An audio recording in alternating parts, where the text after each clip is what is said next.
Hello students, welcome to the workshop. This is mechanical workshop, and firstly you have to do the machine shop. Actually the name machine means machining, the short form of machining. Machining means you will be given a cylindrical shape job and that will have to be machined to reduce its diameter or to perform some different operations. So our title for this lab is machine shop. Subject code is ME 192 as in your class routine, and our job title is to perform different types of machining operations. As I have told that different types of machining operations are done in the machine shop. Machining operation done on mild steel. Mild steel is the material of the job will be mild steel of 530 mm. 5 actually stands for diameter. So the initial diameter of the mild steel cylindrical rod will be 30 millimeter and length of the raw material, that mild steel raw material will be 100 millimeter in lathe. Lathe is a type of machine where that operations will have to be done. Now a job diagram is being made. So initial diameter is the 30 mm and the initial length is the 100 mm and the operation by which the diameter is being reduced, that operation is called turning, and that thing is also turning but taper turning, as one side diameter is bigger and then other side diameter is smaller. So that operation is called taper turning. This operation is called straight turning, and this operation by to make a bevel is called chamfering, as it is written. So initial diameter is 30 millimeter and final diameter will have to be made 24 mm, and chamfering angle will be 45 degree. And carbon percentage for mild steel is 0.5 to 0.3 millimeter. Now we will go to the lathe to understand that parts of lathe. Start. Okay students, this machine is called lathe, L-A-T-H-E, as I have already told you. So electrical power directly comes from this motor, and that motor is connected to the belt drive with the pulley, and that pulley is connected to some smaller pulleys, and these pulleys are connected to ultimately the power is being transmitted to the gearbox inside the headstock. That thing is called the headstock or the whole thing, and that thing is where is chuck, C-H-U-C-K chuck. This chuck is actually 4 jaw independent chuck. 4 jaw means 4 jaws are there. You can easily see 1, 2, 3 and 4. 4 jaws are there. And why independent chuck? Independent means by the means of chuck key.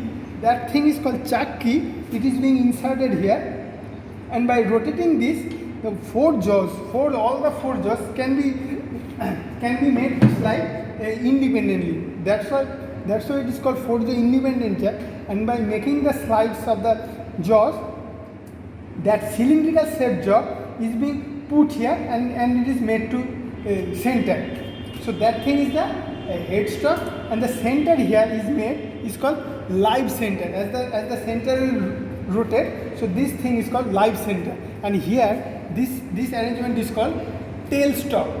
T-I-L tail, S-T-O-C stock, and here a dead center can be inserted. So live center as it is rotated and dead center as it is fixed. For bigger length job, our dead center will be required to support the job, so that job will not bend. And this thing is the table bed of the bed, and this is the tool.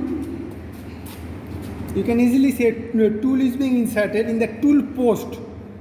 So it is a single point cutting tool. As cutting point is single, a single edge of cutting is there. So the tool is called single point cutting tool. So tool can be single point cutting tool or double point cutting or multiple point cutting tool also. So by the action of the tool, the job will rotate, and by the action of the tool, the material will be removed, and that thing is called saddle. If we rotate the handle, now see the tool post will move towards the job, and that thing is called cross slide. If we rotate this, the tool post will move across the table or across the bed, and that thing is called compound rest. By making some smaller adjustments, that compound rest can be rotated. And if you need to slide the tool in some angular position, so that thing can be rotated. The angular scale is there, so that thing can be rotated, and this can be moved by angular movement also.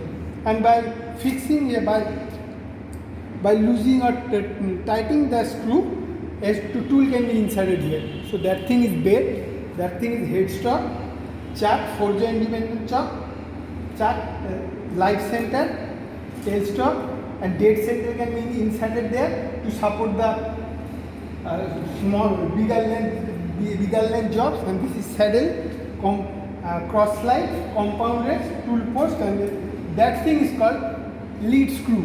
Lead, L-E-A-D, lead, S-C-R-E-W, screw, lead screw. And the thread here is used square thread. As you can say that the shape of the thread is square, so it is a square thread. And this is called the feed rod.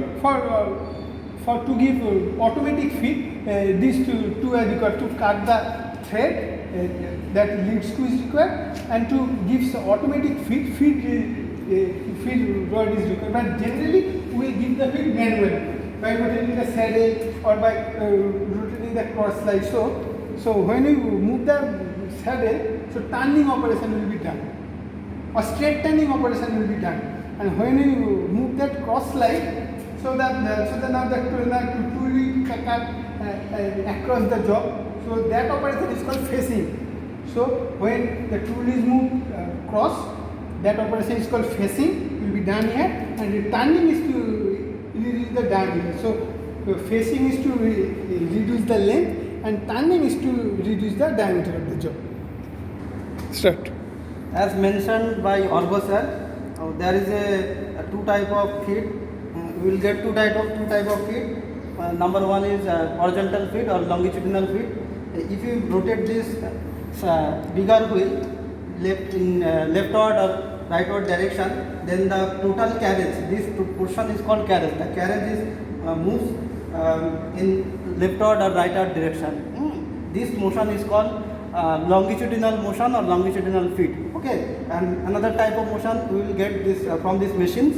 This motion is called cross feed or perpendicular feed. By using this cross slide wheel, this wheel is called cross slide wheel. If you rotate this wheel in clockwise or anti-clockwise direction, then the total this portion is called cross slide. This cross slide moves perpendicular to the light center or dead center. Okay, this is also known as job axis. Okay, when the cross slide wheel rotates in left or right direction, then the cross slide rotates in perpendicular according to the job axis. So this is the main two feeds we will get from these machines. Okay, and another type of feed we will get from this machine that is known as angular feed.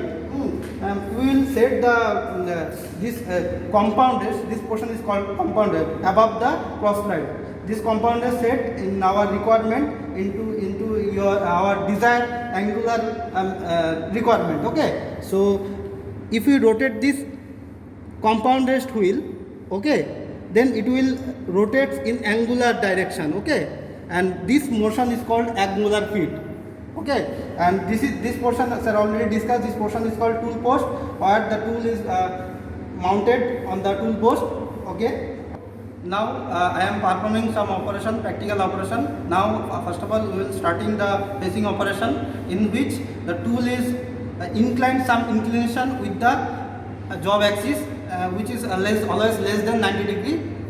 The tool cutting edge should be touched with the cross section area of the job. Okay, this portion is cross section area. Now I am starting the machine.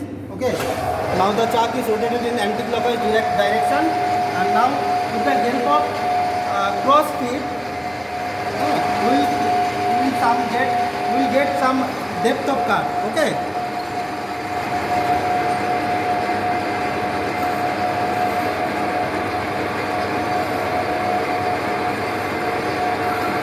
Now if you observe that the metal removal is happened, okay,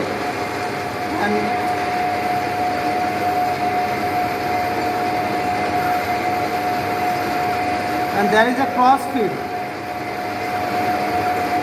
which is perpendicular to the job axis. the cross slide is rotates in perpendicular direction respect to life center. Okay, this type of operation is called facing operation. When the length of the job is reduced, then it is called facing operation.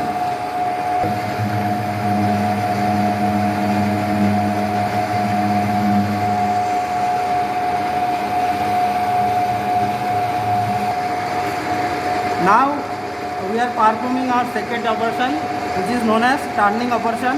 If we move the total carriage in parallel to the job axis, then the operation is called turning operation. Or with the help of longitudinal feet, you can perform this turning operation. Okay. Now I am showing the straight turning operation. In this case, the cutting tool edge should be 90 degree or orthogonal to the job surface. Okay. Now I am touching the cutting edge on the job surface, and with the help of cross feet, we will some given depth of cut, and after that with the help of bigger wheel, okay, or longitudinal feet or horizontal feet, we are removing the metal from the job surface. In that way, the diameter of the job reduce. Okay. So this operation is called turning operation. In that way, the job in that way the cutting tool movement is parallel to the job axis. That's why it is called longitudinal feet. Okay, so straight turning operation is done here.